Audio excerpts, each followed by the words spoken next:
విక్రమ్, ఏమైంది నాకు?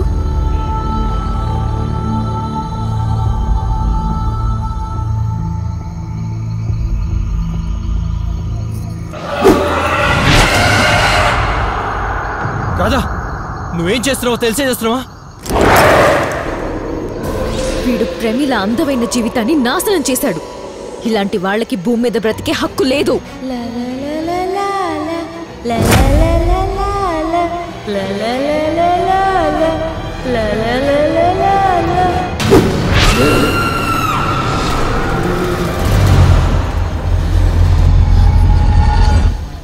నువ్వున్నంత వరకు నాకు అడ్డు పడుతూనే ఉంటావు. ముందు నిన్ను చంపేస్తా.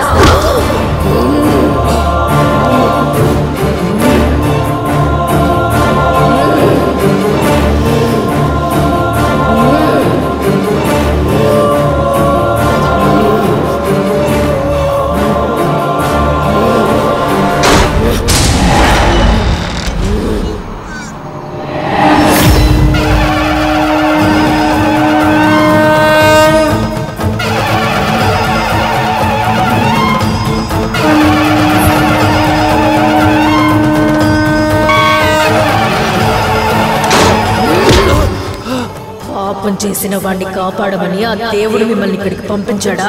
పాపాలు చేసిన వాళ్ళని శిక్షించేది, పుణ్యాలు చేసిన వాళ్ళని రక్షించేది ఆ దేవదేవుడే. నువ్వెవరు, నేనెవరు? అయినా ఆ సర్వేశ్వరుని గురించి నీకేం తెలుసు? ఆయనెప్పుడు క్షమించాలని చూస్తాడే తప్ప ఎవ్వర్నీ శిక్షించడు. తప్పు చేసిన వాడిని క్షమించడానికి మీరు నమ్మే దేవుణ్ణి కాదు, పగపట్టిన ఆత్మని. నాది కథ కాదు, పొగతో రగిలిపోయే వ్యధ. నా దారికి అడ్డు రాకండి, అడ్డు తప్పకండి. యాయేనం వెత్తి హంతారం యచ్చైనం మన్యతే హతం ఉభౌతోన విచానితో నాయం హంతి నహన్యతే. ఆత్మ ఇతరులను చంపునని భావించువాడు, అది ఇతరులచే చంపబడునని భావించువాడు ఇద్దరూ అజ్ఞానులే. ఎందుకంటే ఆత్మ ఎవరినీ చంపదు, ఎవరిచేతా చంపబడదని గీతలో గోవిందుడు చెప్పాడు. మనం చేసుకున్న కర్మల వల్లే మన పుట్టుకలు, మన చావులు ఉంటాయని తెలుసుకో. శత్రువుని చంపి పగ చల్లార్చుకున్న ఆత్మ శాంతించినట్టు ఏ చరిత్రలోనూ లేదు. పో, రాధదేహాన్ని వదిలిపో. నరకానికి ద్వారమైన క్రోధాన్ని వదిలి శాంతిని పొందు. నా పగ తీరితే తప్ప నా ఆత్మ శాంతించదు మాతాజీ.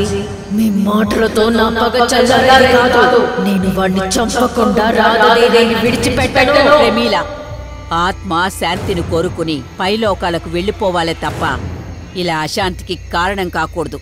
నేను ఇన్నాళ్లు తపస్సు చేసి శక్తిని సంపాదించుకుంది నీకు భయపడడానికి కాదు మాతాజీ, వాడిని చంపడానికి.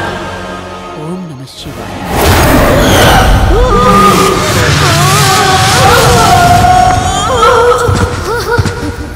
రాధా,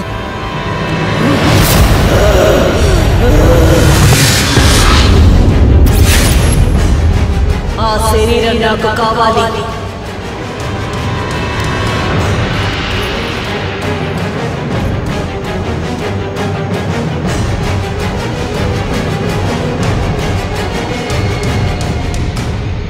ఇప్పటిదాకా నీకు సహాయం చేసిన రాధ ఇప్పటి నుండి నీ గతాన్నంతా మర్చిపోతుంది.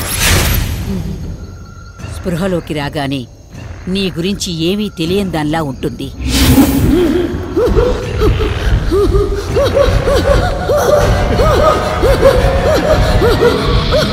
ప్రమీల, ఇక నుంచి నీ వ్యర్థ ప్రయత్నాలు మానుకో. ఇక నువ్వు ఎవర్నీ ఏమీ చేయలేవు.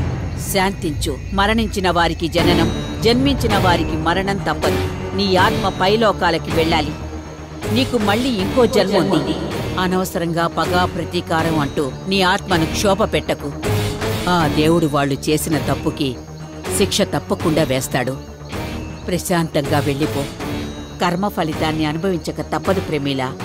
ఆ దేవదేవుడైన శివుడాడే జగన్నాటకంలో మనమంతా పావులం మాత్రమే. మన ధర్మాన్ని మనం నిర్వర్తించాలే తప్ప పగా ప్రతీకారం అంటూ మనకి మనమే ద్రోహం చేసుకోకూడదు.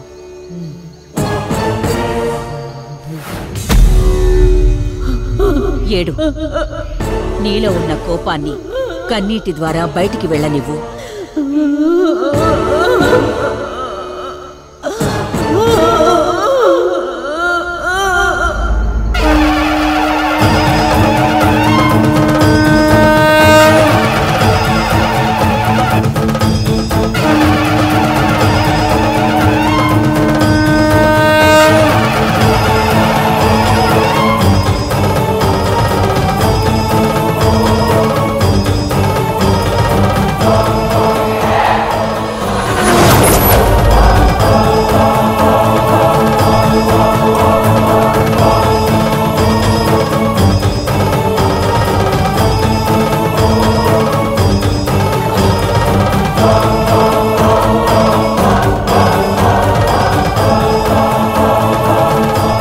ఇప్పుడు నీ రాధకి ఏ భయం లేదు. ఆనందంగా మీరిద్దరూ పెళ్లి చేసుకుని పిల్లా పాపలతో సుఖంగా జీవితాన్ని గడపండి.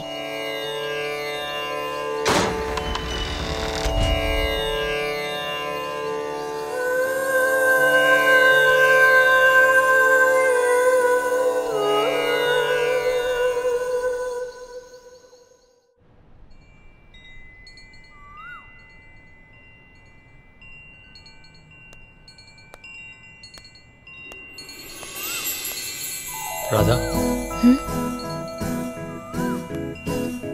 ఇదిగో.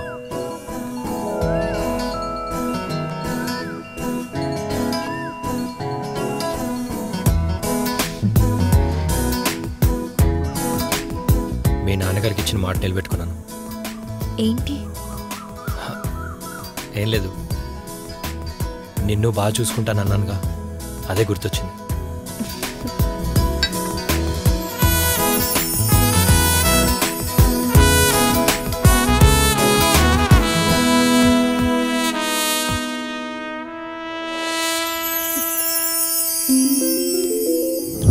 వీడింకా బతికే ఉన్నాడు.